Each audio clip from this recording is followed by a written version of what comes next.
नहीं बैठे दीवाने हुजूर दे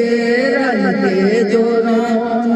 नहीं बैठे दीवाने हुजूर दे आका दी महफिल सजाई